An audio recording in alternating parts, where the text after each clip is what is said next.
Welcome to war academy. ఈ content ఎక్కువ మంది ఆస్పిరెంట్స్కి చేరాలంటే ఈ వీడియోను లేదా ఛానల్ను లైక్ చేయండి, సబ్స్క్రైబ్ చేయండి మరియు ఈ వీడియోను మీ ఫ్రెండ్స్కి షేర్ చేయండి. ఇప్పుడు వచ్చేసి మనం సుప్రీంకోర్టు గురించి చూద్దాం. మనకి సుప్రీంకోర్టు వచ్చేసి ఎక్కడ మెన్షన్ చేస్తుంది అంటే మనకి కాన్స్టిట్యూషన్లో వచ్చేసి 45th ఆర్టికల్ 124 నుంచి మొదలు పెడితే 147 వరకు ఉందన్నట్టు, రైట్. అండ్ ఇప్పుడు ఈ సుప్రీంకోర్టు గురించి టేబుల్ ఆఫ్ కంటెంట్ చూస్తే ఇవి టేబుల్ ఆఫ్ కంటెంట్ అన్నట్టు. సో ఈ లెక్చర్లో వచ్చేసి ఫస్ట్ 3 టాపిక్స్ డిస్కస్ చేస్తాను అండ్ రిమైనింగ్ టాపిక్స్ వచ్చేసి ఏంటంటే నెక్స్ట్ వీడియోలో చూద్దాం, రైట్. ఇప్పుడు వచ్చేసి ఏంటంటే జుడిషియల్ సిస్టమ్ ఇన్ ఇండియా ఒకసారి చూద్దాం. సో జనరల్గా డెమోక్రసీ తీసుకున్నాం అనుకోండి, డెమోక్రసీలో వచ్చేసి ఏంటంటే సో మెయిన్ పిల్లర్స్ వచ్చేసి ఒకటి వచ్చేసి లెజిస్లేచరు, రెండవది వచ్చేసి ఎగ్జిక్యూటివ్, థర్డ్ వన్ వచ్చేసి ఏంటంటే జ్యుడిషియరీ. అయితే ఇక్కడ వచ్చేసి శాసనశాఖ వచ్చేసి ఏం చేస్తుంది, చట్టాలు చేస్తుంది. చేసిన చట్టాలు రాజ్యాంగబద్ధం అయితేనేమో అది కొనసాగుతాయి, ఒకవేళ రాజ్యాంగబద్ధంగా లేకపోతే ఏం చేస్తుంది, సుప్రీంకోర్టు వచ్చేసి ఏం చేస్తుంది, వాటిని కొట్టివేస్తుంది. మీన్స్ న్యాయశాఖ వచ్చేసి కొట్టివేస్తుంది. అదే విధంగా వచ్చేసి ఏంటంటే కార్యనిర్వాహక శాఖ. కార్యనిర్వాహక శాఖ కూడా ఏం చేస్తుంది అంటే ఏదైతే నిర్ణయాలు తీసుకుంటుందో తీసుకునే నిర్ణయాలు వచ్చేసి రాజ్యాంగబద్ధత కలిగి ఉంటే అవి కొనసాగుతాయి, ఒకవేళ రాజ్యాంగబద్ధత లేకపోతే ఏం చేస్తుంది, వీటిని కూడా ఏం చేస్తుంది, న్యాయ వ్యవస్థ అనేది కొట్టివేస్తుంది అన్నట్టు, రైట్. సో ఇప్పుడు వచ్చేసి ఏంటంటే ఇప్పుడు హిస్టారికల్ బ్యాక్గ్రౌండ్ ఒకసారి చూద్దాం. Judicial system in India historical background ఒకసారి గమనిస్తే మనకి మొట్టమొదటి గవర్నర్ జనరల్ వారెన్ హేస్టింగ్స్ ఏం చేశారంటే భారతదేశంలో వచ్చేసి న్యాయ వ్యవస్థ పైన శ్రద్ధ చూపిన మొట్టమొదటి గవర్నర్ జనరల్ వచ్చేసి ఎవరు అంటే వారెన్ హేస్టింగ్స్ అన్నట్టు. ఎందుకు అంటే ఇతను వచ్చేసి ఏం చేశాడు అంటే స్థానిక వివాదాలను పరిష్కరించడానికి ఇతను మున్సిప్ కోర్టులను ఏం చేశాడు, ఏర్పాటు చేశాడు అన్నట్టు. అండ్ అదే విధంగా వచ్చేసి ఏంటంటే కారన్ వాలిస్. ఈ కారన్ వాలిస్ వచ్చేసి ఏం చేశాడు అంటే ఈయన న్యాయ నియమావళిని ప్రవేశపెట్టింది అన్నట్టు. అదే విధంగా వచ్చేసి 4 సర్క్యూట్ కోర్టులను కూడా ఏర్పాటు చేసింది అన్నట్టు. అండ్ మరొక ఇంపార్టెంట్ విషయం వచ్చేసి ఏంటంటే ఈ కారన్ వాలిస్ వచ్చేసి ఏం చేశాడంటే కోర్ట్ ఆఫ్ రికార్డుని ప్రవేశపెట్టాడు అన్నట్టు. కోర్ట్ ఆఫ్ రికార్డ్ అంటే ఏంటంటే తీర్పులను భద్రపరిచే విధానాన్ని మనం ఏమని పిలుస్తాం అంటే కోర్ట్ ఆఫ్ రికార్డ్ అని పిలుస్తాం అన్నట్టు. ఇది వచ్చేసి ఏంటంటే judicial system in India historical background అన్నట్టు. ఇప్పుడు వచ్చేసి ఏంటంటే ఈ జుడిషియల్ సిస్టమ్ ఇన్ ఇండియా ముఖ్య లక్షణాలు వచ్చేసి ఏంటి అంటే ఇది ఏకీకృత వ్యవస్థ అని చెప్పొచ్చు అన్నట్టు. ఓకే, సో ఇయర్ ఏకీకృత జుడిషియల్ సిస్టమ్ అని చెప్పొచ్చు అన్నట్టు, ఇంటిగ్రేటెడ్ జుడిషియల్ అని చెప్పవచ్చు అన్నట్టు, ఏకీకృత న్యాయ వ్యవస్థ అని కూడా చెప్పొచ్చు అన్నట్టు. అయితే జనరల్ గా వచ్చేసి ఏంటంటే ఈ ఇంటిగ్రేటెడ్ జుడిషియల్ సిస్టమ్ వచ్చేసి ఇది వచ్చేసి ఏంటంటే యూనిటరీ ఫీచర్ అన్నట్టు, రైట్. ఇది వచ్చేసి యూనిటరీ ఫీచర్ మీన్స్ ఏకకేంద్ర లక్షణం అన్నట్టు. అయితే మన భారతదేశం వచ్చేసి ఈ ఇంటిగ్రేటెడ్ జుడిషియర్ ని ఎక్కడి నుంచి తీసుకున్నాం అంటే ఇంగ్లాండ్ నుంచి తీసుకున్నాం అన్నట్టు, రైట్. సో ఇంటిగ్రేటెడ్ జుడిషియరీ అంటే ఏంటి అంటే మనకి అత్యున్నత స్థానం వచ్చేసి ఏది ఉంటుంది అంటే సుప్రీంకోర్టు అన్నట్టు. సుప్రీంకోర్టు తర్వాత వచ్చేసి ఏంటంటే హైకోర్టు ఉంటుంది, హైకోర్టు తర్వాత వచ్చేసి జిల్లా కోర్టు అండ్ అదనపు జిల్లా కోర్టులు, తర్వాత దాని కింద వచ్చేసి subordinate judge class 1, subordinate judge class 2, next దాని కింద వచ్చేసి మెట్రోపాలిటన్ కోర్టు, మున్సిపల్ కోర్టు, ఇలా మనకి ఏదో ఒక హైరార్కీ ఉంటుంది అన్నట్టు. దీన్ని మనం ఏమని పిలవచ్చు అంటే ఇంటిగ్రేటెడ్ జుడిషియల్ అని చెప్పొచ్చు అన్నట్టు. అయితే మనకి భారత ప్రభుత్వ చట్టం ద్వారా వచ్చేసి మనకి ఏంటి అంటే మనది వచ్చేసి ఏంటంటే ఏకీకృత న్యాయ వ్యవస్థ అని చెప్పొచ్చు అన్నట్టు. ఏకీకృత న్యాయ వ్యవస్థ అంటే ఏంటంటే ఇక్కడ వచ్చేసి కేంద్ర శాసనాలను రాష్ట్ర శాసనాలను ఏది అమలు పరుస్తుంది అంటే సో మనకి సో ఈ ఏకీకృత న్యాయ వ్యవస్థ అని చెప్పొచ్చు అన్నట్టు. అదే అమెరికాలో చూసుకుంటే అమెరికాలో వచ్చేసి ఏంటి అంటే అది వచ్చేసి ఏంటంటే ద్వంద్వ న్యాయ వ్యవస్థను అమలు చేస్తుంది. ద్వంద్వ న్యాయ వ్యవస్థ అంటే ఏంటంటే ఇక్కడ జనరల్ వచ్చేసి ఏంటి మనకి సో కేంద్ర శాసనాలు ఉంటాయి, అలానే రాష్ట్ర శాసనాలు ఉంటాయి అన్నట్టు. అయితే అమెరికాలో వచ్చేసి ఏంటంటే కేంద్ర శాసనాలనేమో ఫెడరల్ న్యాయ వ్యవస్థ చూసుకుంటుంది, అదే రాష్ట్ర శాసనాలు వచ్చేసిందంటే రాష్ట్ర న్యాయ వ్యవస్థ అమలు పరుస్తుంది అన్నట్టు, రైట్. సో ఇది మన అమెరికన్ కాన్స్టిట్యూషన్ లో ఉన్న జుడిషియల్ సిస్టమ్ కి అండ్ మన భారతదేశంలో ఉన్న జుడిషియల్ సిస్టమ్ కి డిఫరెన్స్ అన్నట్టు. అండ్ రెండోది వచ్చేసి ఏంటంటే సో రెండొక ముఖ్య లక్షణం వచ్చేసి ఏంటంటే సో ఇది స్వతంత్ర న్యాయ వ్యవస్థ ఉంది, ఓకే, ఇండిపెండెంట్ జుడిషియరీ. ఈ ఇండిపెండెంట్ జుడిషియరీ అనేది ఏంటి అంటే ఇది సో సమైక్య లక్షణం అని చెప్పొచ్చు అన్నట్టు, ఇది ఫెడరల్ సిస్టమ్ అని చెప్పొచ్చు అన్నట్టు. అయితే ఇక్కడ వచ్చేసి ఏంటంటే మనం ఇండిపెండెంట్ జుడిషియరీ అనేది ఎక్కడి నుంచి తీసుకున్నాం అంటే అమెరికా నుంచి తీసుకున్నాం అన్నట్టు, రైట్. సో ఎక్కడి నుంచి తీసుకున్నాము, అమెరికా నుంచి తీసుకున్నాం అన్నట్టు, రైట్. అండ్ ఇక్కడ వచ్చేసి ఏంటంటే ఇక్కడ స్వతంత్ర న్యాయ వ్యవస్థ అంటే ఏంటంటే ఇప్పుడు కార్యనిర్వాహక శాఖ, శాసన శాఖ అండ్ రాష్ట్రాల ప్రభావం లోను కాకుండా నిష్పాక్షికంగా తీర్పుని ఇచ్చే న్యాయ వ్యవస్థని మనం ఏమని పిలుస్తాం అంటే స్వతంత్ర న్యాయ వ్యవస్థ అని పిలుస్తాం అన్నట్టు. సో ఇప్పుడు వచ్చేసిందంటే మన భారతదేశ న్యాయ వ్యవస్థకు వచ్చేసిందంటే రెండు ముఖ్యమైన లక్షణాలు ఉన్నాయి. ఒకటి వచ్చేసిందంటే ఇంటిగ్రేటెడ్ జ్యుడిషియరీ అంటే ఏకీకృత న్యాయ వ్యవస్థ, అండ్ రెండోది వచ్చేసిందంటే స్వతంత్ర న్యాయ వ్యవస్థ, దాన్ని మనం ఏం పిలుస్తాం అంటే ఇండిపెండెంట్ జ్యుడిషియరీ అని పిలుస్తాం అన్నట్టు, రైట్. సో ఇప్పుడు నెక్స్ట్ వచ్చేసిందంటే ఈ ఎవల్యూషన్ ఎలా జరిగింది, ఈ పరిణామం ఎలా జరిగింది అంటే మనకు ఒకసారి భారత రాజ్యాంగం గమనిస్తే మన భారత రాజ్యాంగంలో వచ్చేసిందంటే పార్ట్ 5 ఆర్టికల్ 124 నుంచి మొదలు పెడితే 147 వరకు మనకి ఏముంది అంటే ఈ సుప్రీం కోర్టు గురించి వివరణ ఇస్తున్నట్టు. ఈ ఎవల్యూషన్ ఎలా స్టార్ట్ అయింది అంటే ఫస్ట్ మనకు వచ్చేసిందంటే ఇప్పుడు రెగ్యులేటింగ్ చట్టం ఉంది కదా, రెగ్యులేటింగ్ చట్టం వచ్చేసిందంటే 1773లో వచ్చిందన్నట్టు. ఈ రెగ్యులేటింగ్ చట్టం 1773 ప్రకారం వచ్చేసి ఏం చేస్తారంటే 1774లో వచ్చేసి 1774లో వచ్చేసి ఏం చేశారంటే కలకత్తాలో వచ్చేసి ఏం చేశారు అంటే కలకత్తాలోని ఫోర్ట్ విలియంలో సుప్రీం కోర్టుని ఏర్పాటు చేస్తున్నారు. అయితే ఈ సుప్రీం కోర్టులో వచ్చేసి ఏంటంటే ఒక ప్రధాన న్యాయమూర్తి ఉంటారు అండ్ ముగ్గురు ఇతర న్యాయమూర్తులు ఉంటారు అన్నట్టు. ఓకే, సో మొదటి ప్రధాన న్యాయమూర్తి వచ్చేసి ఈ రెగ్యులేటింగ్ యాక్ట్ 1773లో ఏర్పడ్డ సుప్రీం కోర్టు వచ్చేసి కలకత్తాలో ఏర్పాటు చేశారు, అది ఫోర్ట్ విలియంలో అన్నట్టు. దానికి ప్రధాన న్యాయమూర్తికి వచ్చేసి ఎవరు అంటే sir Eliza ఇంపే. Okay, sir Eliza ఇంపే అన్నట్టు. అదే విధంగా వచ్చేసి ఏంటంటే భారత ప్రభుత్వ చట్టం 1935. సో భారత ప్రభుత్వ చట్టం 1935 ప్రకారం ఏం చేశారంటే ఫెడరల్ కోర్టుని ఏర్పాటు చేశారు అన్నట్టు. ఈ ఫెడరల్ కోర్టు ఎక్కడ ఏర్పాటు చేశారు అంటే ఢిల్లీలో ఏర్పాటు చేశారు అన్నట్టు. అయితే ఈ ఫెడరల్ కోర్టు ఇచ్చే తీర్పులే ఫైనల్ అంటే ఇది ఫైనల్ కాదన్నట్టు, right. And so federal court ఇచ్చిన తీర్పులను మళ్ళీ బ్రిటన్ లో ఉన్న ప్రివీ కౌన్సిల్ ఏం చేయొచ్చు అంటే అపీల్ చేసుకోవచ్చు అన్నట్టు. అంటే ఈ గవర్నమెంట్ ఆఫ్ ఇండియా యాక్ట్ 1935 ప్రకారం ఏర్పాటైన ఫెడరల్ కోర్టు వచ్చేసి ఏంటంటే ఓన్లీ లిమిటెడ్ పవర్స్ మాత్రమే ఉన్నాయని చెప్పొచ్చు అన్నట్టు. ఎందుకు అంటే ఇదే అపెక్స్ బాడీ కాదు, దీనికంటే పైన వచ్చేసి ఏంటంటే ప్రివీ కౌన్సిల్ ఉంది. ఆ ప్రివీ కౌన్సిల్ వచ్చేసి ఎక్కడ ఉంటుందంటే బ్రిటన్ లో ఉంటుంది అన్నట్టు. ఏదైతే ప్రివీ కౌన్సిల్ ఇస్తుందో అది ఫైనల్ వర్డిక్ట్ అన్నట్టు. సో ఇది అన్నట్టు. అదే విధంగా వచ్చేసి ఏంటంటే మనకి జనవరి 28 1950లో వచ్చేసి మనకి ఏం చేశారంటే సుప్రీం కోర్టును ఏర్పాటు చేశారు అన్నట్టు, రైట్. ఇప్పుడు ఏం చేశారంటే గవర్నమెంట్ ఆఫ్ ఇండియా యాక్ట్ ప్రకారం ఏర్పాటైన ఫెడరల్ కోర్టు వచ్చేసి ఢిల్లీలో ఉంది. ఈ ఫెడరల్ కోర్టుని ఏం చేశారంటే సుప్రీం కోర్ట్ ఆఫ్ ఇండియాగా చేంజ్ చేశారు అన్నట్టు. ఈ సుప్రీం కోర్ట్ ఆఫ్ ఇండియా వచ్చేసిందంటే ఫెడరల్ కోర్టుతో కంపేర్ చేస్తే ఇది విస్తృతమైందని చెప్పొచ్చు అన్నట్టు. ఎందుకు అంటే ఫెడరల్ కోర్టు వచ్చేసి ఏంటి అంటే అపెక్స్ కోర్టు కాదన్నట్టు. ఎందుకు, దీనికంటే పైన వచ్చేసి ప్రివీ కౌన్సిల్ ఉందన్నట్టు. ఇక్కడ వచ్చేసి ఏంటంటే సుప్రీం కోర్టు వచ్చేసి ఏంటంటే ఇదే ఫైనల్ మీన్స్ ఇదే ఉన్నత న్యాయ వ్యవస్థ అన్నట్టు.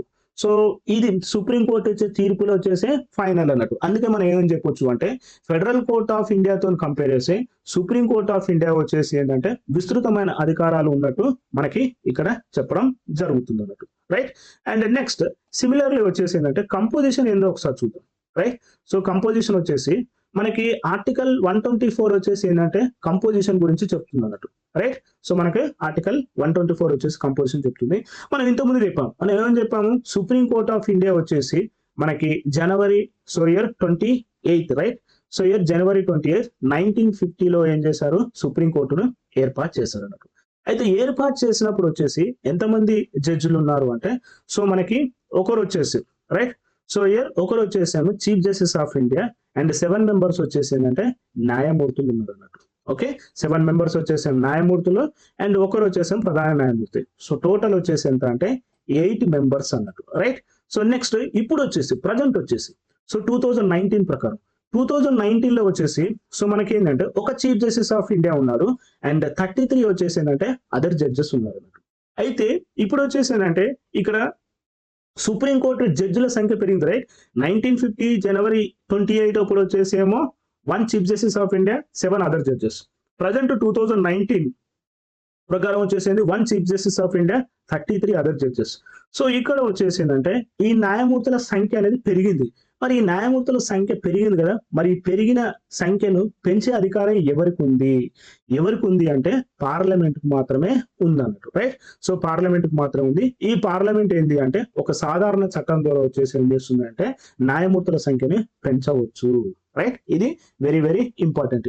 ఏ యాక్ట్ ప్రకారము అంటే అది supreme court number of judges amendment act ప్రకారం వచ్చేసి ఏం చేయొచ్చు అంటే సో సుప్రీం కోర్టులో ఉన్న జడ్జిల సంఖ్యను ఏం చేయొచ్చు అంటే పెంచొచ్చు. ఆ పెంచే అధికారం మాత్రం ఓన్లీ పార్లమెంట్ కే ఉందన్నట్టు మనకి ఇక్కడ చెప్పడం జరుగుతుంది అన్నట్టు. నెక్స్ట్ వన్ వచ్చేసి ఏంటంటే న్యాయమూర్తుల నియామకం ఏందో ఒకసారి చూద్దాం. న్యాయమూర్తుల నియామకం వచ్చేసి మనకి ఎక్కడ మెన్షన్ చేస్తుంది అంటే ఆర్టికల్ 124 క్లాస్ 2 లో వచ్చేసి మెన్షన్ చేస్తారు అన్నట్టు. ఇక్కడ ఇంపార్టెంట్ విషయం వచ్చేసి ఏంటంటే ఇక్కడ సుప్రీం కోర్టులో న్యాయమూర్తులు అందరిని కూడా సో ఎవరు నియమిస్తారు అంటే రాష్ట్రపతి నియమిస్తారు. రైట్. సో ఇక్కడ వచ్చేసి ఏంటంటే సుప్రీంకోర్టు న్యాయమూర్తులు అందరినీ మంత్రి మండలి సలహా మేరకు రాష్ట్రపతి వచ్చేసి ఏం చేస్తాడంటే నియమిస్తాడు అన్నట్టు. ఇప్పుడు వచ్చేసింది సుప్రీంకోర్టులో వచ్చేసి ఒకరేమో చీఫ్ జస్టిస్ ఆఫ్ ఇండియా ఉంటారు. రైట్. ఇంకోరు వచ్చేసింది అదర్ జడ్జెస్ ని అపాయింట్ చేస్తుంటారు. ఇప్పుడు వచ్చేసిందంటే సపోజ్ ఇప్పుడు chief justice of India supreme court ప్రధాన న్యాయమూర్తిని ఎవరు నియమిస్తారు? రాష్ట్రపతి నియమిస్తుంది. రైట్. అయితే ఎవరి సలహా మేరకు? మంత్రి మండలి సలహా మేరకు సో ఇక్కడ నియమిస్తాడు అన్నట్టు. And at the same time రాష్ట్రపతి ఏం చేస్తున్నాడు అంటే సంప్రదింపులు కూడా చేస్తాడు అన్నట్టు. ఎవరిని సంప్రదింపులు చేస్తారు? సుప్రీంకోర్టు న్యాయమూర్తుల్ని, అదే విధంగా వచ్చేసి ఏంటంటే హైకోర్టు న్యాయమూర్తులను కూడా సంప్రదింపులు చేస్తాడు. అది కూడా అవసరం అని భావించిన ఎడలే. రైట్. అవసరం అని భావించిన ఎడలే రాష్ట్రపతి ఏం చేస్తాడంటే సుప్రీంకోర్టు న్యాయమూర్తుల్ని అలానే హైకోర్టు న్యాయమూర్తుల్ని సంప్రదిస్తాడు. బట్ ఇది కంపల్సరీ కాదన్నట్టు.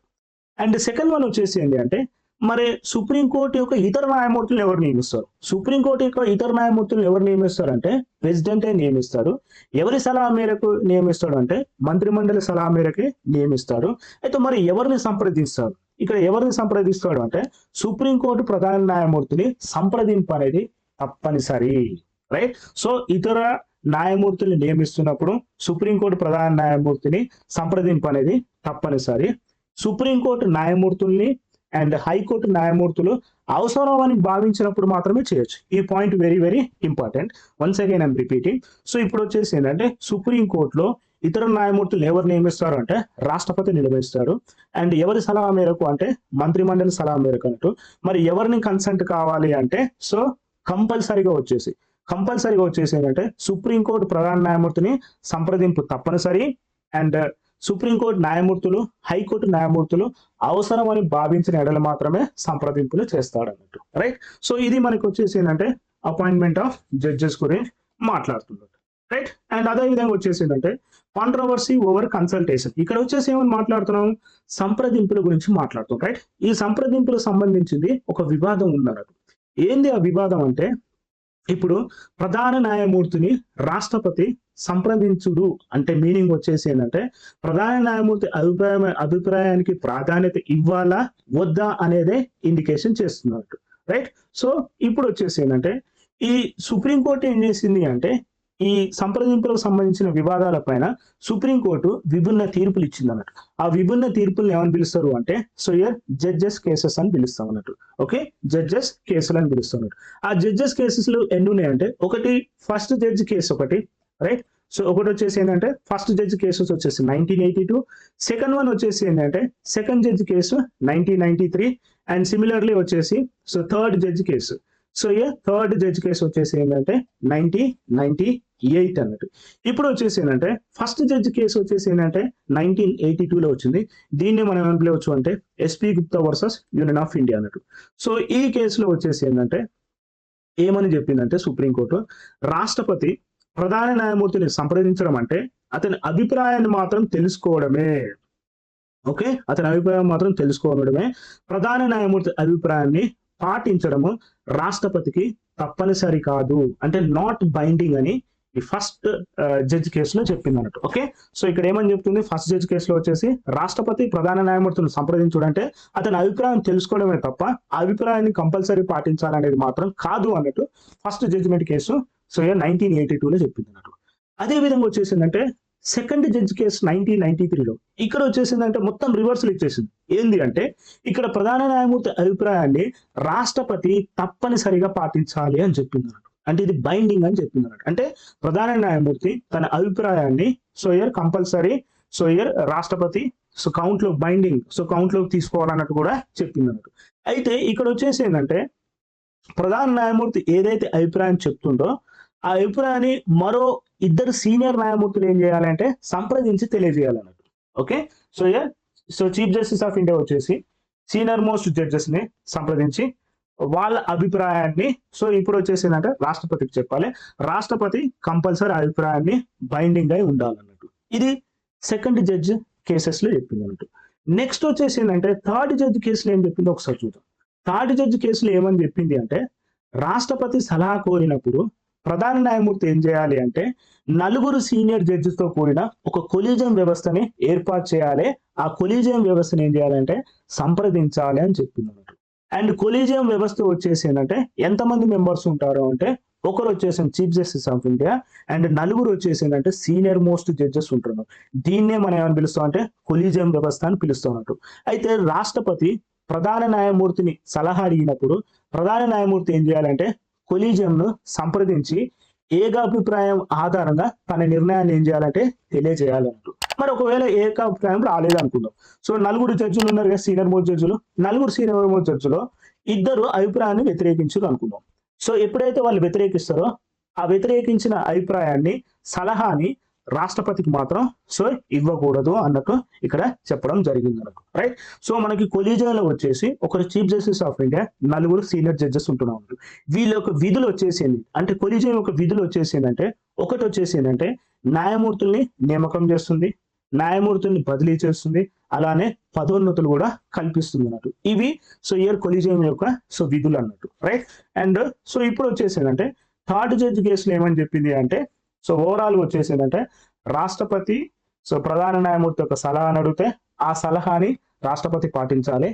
కానీ ప్రధాన న్యాయమూర్తి మాత్రం కొలీజియం వ్యవస్థను సంప్రదించి ఏకాభిప్రాయం ఉన్న నిర్ణయాన్ని మాత్రమే సో ఇయర్ రాష్ట్రపతికి ఇవ్వాలి. రాష్ట్రపతి దానికి ఏంటి బైండింగ్ చేస్తాడు అన్నట్టు మనకి ఇక్కడ చెప్పడం జరిగింది అన్నట్టు. రైట్. అండ్ నెక్స్ట్ వన్ వచ్చేసిందంటే appointment of chief justice of India disputes అంటే ప్రధాన న్యాయమూర్తి నియామకంలో వచ్చేసి కొన్ని వివాదాలు ఉన్నాయి. సో ఇప్పుడు వచ్చేసింది ప్రధాన న్యాయమూర్తి సో నియామకంలో వచ్చేసి డిస్ప్యూట్ ఉంది. ఏంది అంటే మొట్టమొదటి వచ్చేసిందంటే మనకి ప్రధాన న్యాయమూర్తి నియామకం గురించి కానీ అర్హతలు కానీ రాజ్యాంగంలో ఎక్కడ పేర్కొనలే. First point. ఓకే. సాధారణంగా వచ్చేసి ఏంటంటే సీనియర్ మోస్ట్ జడ్జిని సీనియర్ మోస్ట్ జడ్జిని ఏం చేస్తారంటే ప్రధాన న్యాయమూర్తిగా నియమిస్తారు. అది 1950 నుంచి మొదలు పెడితే 1973 వరకు కూడా చీఫ్ జస్టిస్ ఆఫ్ ఇండియా ఎలా నియమించారంటే సీనియర్ మోస్ట్ జడ్జ్ ఎవరు ఉంటే సుప్రీంకోర్టు యొక్క సీనియర్ మోస్ట్ జడ్జిని ఏం చేశారంటే చీఫ్ జస్టిస్ ఆఫ్ ఇండియాగా చేశారు అన్నట్టు. కానీ రెండు సందర్భాలలో ఇప్పుడు 1973లో ఒకసారి 1977లో వచ్చేసిందంటే ఈ సీనియర్ మోస్ట్ జడ్జినే చీఫ్ జస్టిస్ ఆఫ్ ఇండియా చేయాలన్నారు కదా 2 times మాత్రం వైలేట్ చేశారు అన్నట్టు. ఓకే. రెండు సందర్భాలలో వచ్చేసి ఏంటంటే సీనియర్ మోస్ట్ న్యాయమూర్తిని ప్రధాన న్యాయమూర్తిగా నియమించే పద్ధతిని ఏం చేశారంటే ఉల్లంఘించారు అన్నట్టు. ఒకటి వచ్చేసిందంటే కేశవానంద భారతి కేసు. మనకి కేశవానంద భారతి కేసు వచ్చేసిందంటే 1973లో వచ్చింది అన్నట్టు. ఈ కేసులో వచ్చేసి ఏంటంటే ప్రభుత్వానికి వ్యతిరేకంగా సుప్రీంకోర్టు తీర్పిచ్చింది అన్నట్టు. అయితే అందులో వచ్చేసి ఏంటంటే ముగ్గురు సీనియర్ న్యాయమూర్తులు వచ్చేసి జేఎం గేట్ first senior most, second one వచ్చేసి కేఎస్ హెగ్దే, థర్డ్ వన్ వచ్చేసి ఏంటి అంటే సో ఏఎన్ గోవర్ అన్నట్టు. అండ్ నాలుగో స్థానం వచ్చేసిందంటే ఏఎన్ రాయ్. అయితే ముగ్గురు సీనియర్ మోస్ట్ జడ్జిని వదిలిపెట్టి నాలుగో స్థానంలో ఉన్న సీనియర్ మోస్ట్ జడ్జిని ఏం చేస్తారు అంటే చీఫ్ జస్టిస్ ఆఫ్ ఇండియా చేశారు అన్నట్టు. సో ఇది ఒకసారి వైలేట్ చేశారు అన్నట్టు. అండ్ రెండోది వచ్చేసి ఏంటంటే 1977లో ఇక్కడ వచ్చేసి ఏంటంటే additional district magistrate Jabalpur versus Shivkant Shukla 1997 కేసులో చూస్తే కూడా ఇది కూడా సుప్రీంకోర్టు ఏం చేసిందంటే తీర్పు వచ్చేసి ప్రభుత్వానికి వ్యతిరేకంగా వచ్చింది అన్నట్టు. సో అప్పుడు వచ్చేసి ఏంటంటే ఫస్ట్ సీనియర్ మోస్ట్ జడ్జి వచ్చేసేవారంటే హెచ్ఆర్ ఖన్నా, ఆయన చీఫ్ జస్టిస్ ఆఫ్ ఇండియా కావాలి. కానీ ఆయన కాకుండా సెకండ్ సీనియర్ మోస్ట్ జడ్జి వచ్చేసి సర్ ఎంయు బేగ్ వచ్చేసి ఏం చేశారంటే చీఫ్ జస్టిస్ ఆఫ్ ఇండియా చేశారు అన్నట్టు. సో 1973లో 1977లో వచ్చేసి 2 times ఈ సీనియర్ మోస్ట్ జడ్జిని నియమించకుండా సో ఇయర్ వైలేట్ చేశారు అన్నట్టు. రైట్. అండ్ నెక్స్ట్ వచ్చేసి ఏంటంటే మనకి 1993లో వచ్చేసి ఏంటంటే సెకండ్ జడ్జి కేసు వచ్చింది అన్నట్టు. ఈ సెకండ్ జడ్జి కేసులో ఏమని చెప్పింది అంటే అత్యంత సీనియర్ న్యాయమూర్తిని ప్రధాన న్యాయమూర్తిగా నియమించాలని చెప్పింది అన్నట్టు. అప్పటి నుంచి మొదలు పెడితే ఇప్పటి వరకు కూడా వచ్చేసి ఏంటంటే so year senior most judge సుప్రీంకోర్టులో ఎవరు ఉంటారో వారే చీఫ్ జస్టిస్ ఆఫ్ ఇండియాగా నియమిస్తారు అన్నట్టు. రైట్. సో ఇది వచ్చేసి appointment of chief justice of in dispute. Next one వచ్చేసి ఏంటంటే క్వాలిఫికేషన్ ఆఫ్ జడ్జెస్ ఏంటి, న్యాయమూర్తుల యొక్క అర్హతలు ఏంటి.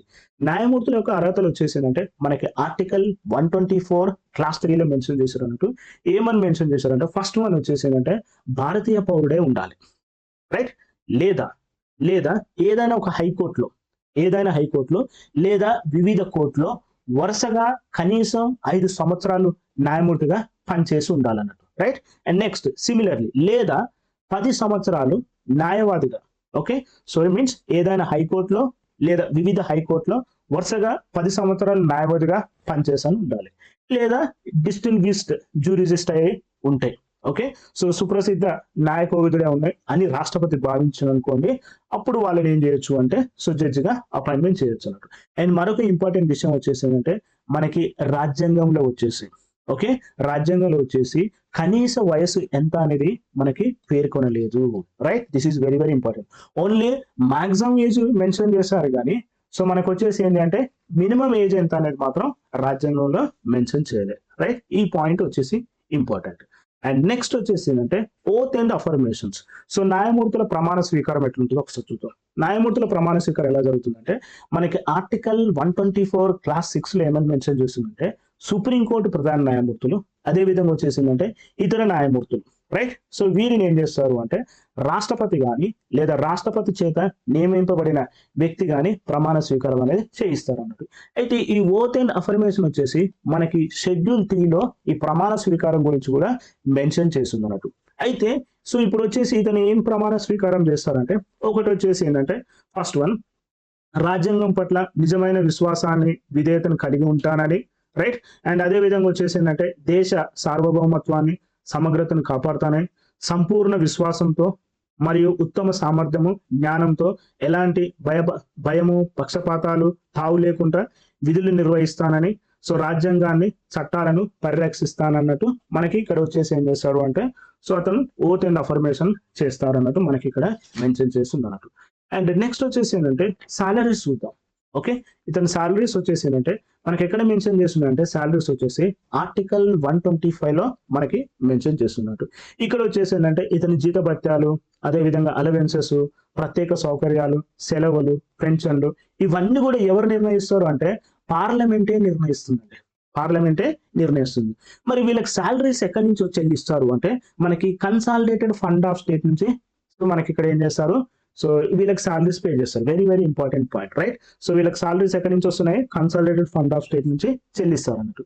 నెక్స్ట్ వీళ్ళ జీతభత్యాలకు కూడా వచ్చేసి ఏంటంటే రాజ్యాంగ భద్రత ఉందన్నట్టు, ఓకే. రాజ్యాంగ భద్రత కూడా వీళ్ళకు ఉందండి. మరి వీళ్ళ జీతాలను తగ్గించాలంటే ఓన్లీ ఆర్థిక అత్యవసర పరిస్థితులు అంటే ఫినాన్షియల్ ఎమర్జెన్సీ వచ్చినప్పుడు మాత్రమే సో ఇయర్ వీరి జీతభత్యాలు తగ్గించాలి, మిగతా సమయంలో ఎప్పుడు కూడా తగ్గించవచ్చు.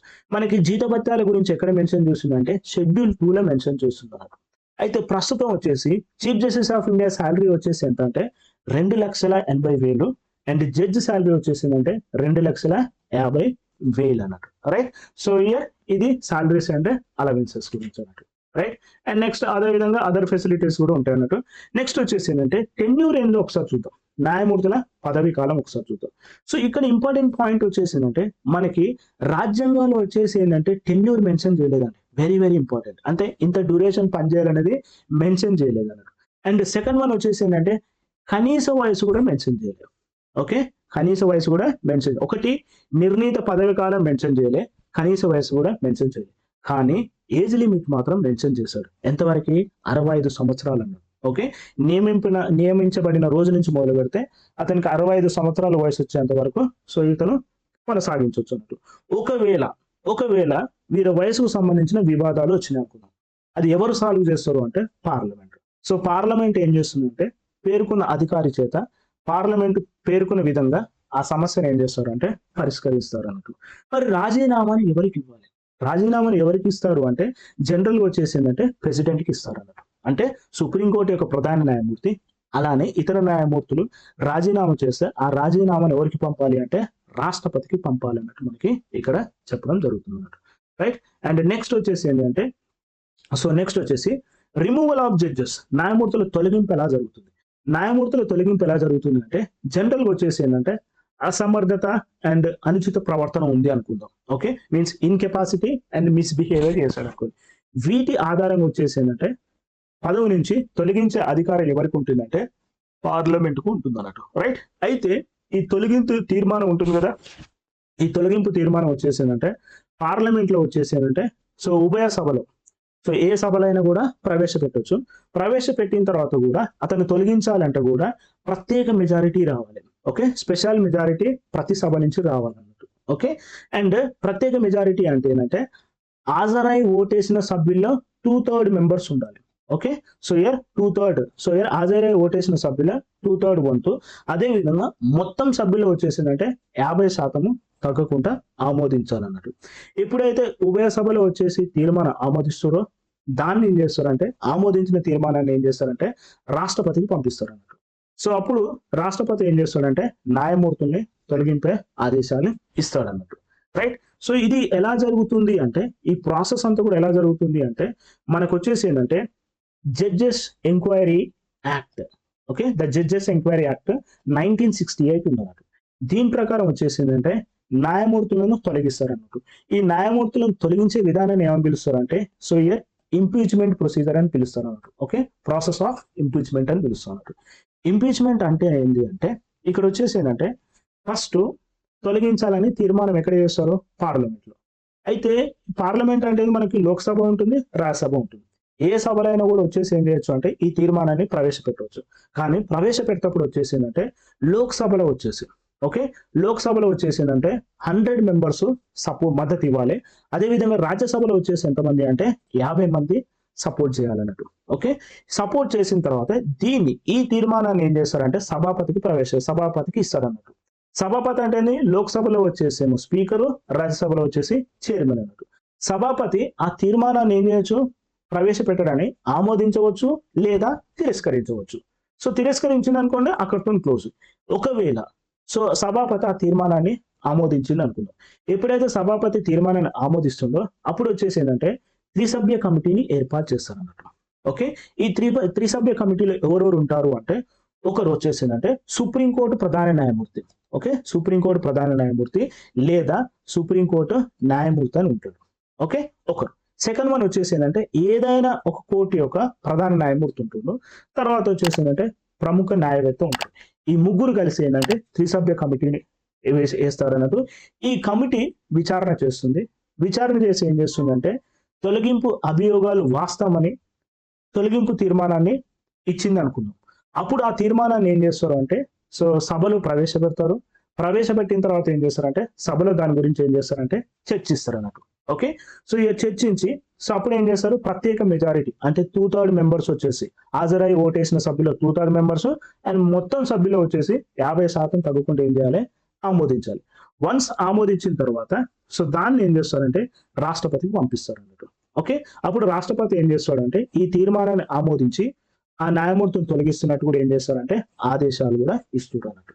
రైట్, సో దీన్నే మనం ఏం పిలుస్తాం అంటే ఇంపీచ్మెంట్ అని పిలుస్తాం అన్నట్టు. ఇప్పుడు వచ్చేసి ఏంటంటే మరి మన భారతదేశంలో వచ్చేసి ఇంపీచ్మెంట్ ద్వారా ఎవరినైనా తొలగించారంటే ఇప్పటి వరకు మాత్రం ఎవరిని కూడా తొలగించలేదు అన్నట్టు. రైట్, ఇప్పుడు మనకి 1993లో తీసుకున్నాం అనుకోండి, జస్టిస్ వి రామస్వామి ఉన్నట్టు. ఇతని పైన ఏం చేసిందంటే కమిటీ ఏం చెప్పిందంటే తొలగింపు గురించి ఏం చేసిందంటే అభియోగం వాస్తవం అని కూడా చెప్పింది అన్నట్టు. అయితే ఓటింగ్ చేయాలి కదా, ఆ ఓటింగ్ టైంలో మాత్రం సో ఇయర్ కాంగ్రెస్ వచ్చేసిందంటే సో ఇయర్ గైర్హాజరుగా అయింది అన్నట్టు. అప్పుడు వచ్చేసి ఏమైపోయింది అంటే సో 2/3 మెజారిటీ రాలేదు అన్నట్టు.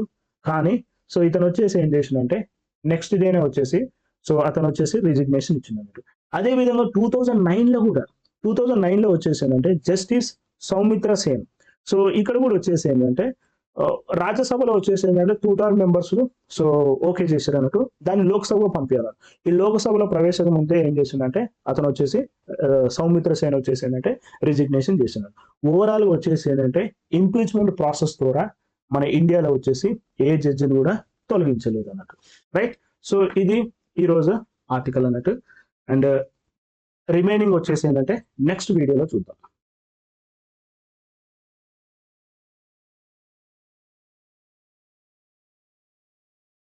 ఈ వీడియో మీకు నచ్చితే మరియు ఈ కంటెంట్ ఎక్కువ మంది ఆస్పిరెంట్స్కి చేరాలంటే ఈ ఛానల్ని లైక్ చేయండి, సబ్స్క్రైబ్ చేయండి మరియు ఈ వీడియోని మీ ఫ్రెండ్స్కి షేర్ చేయండి.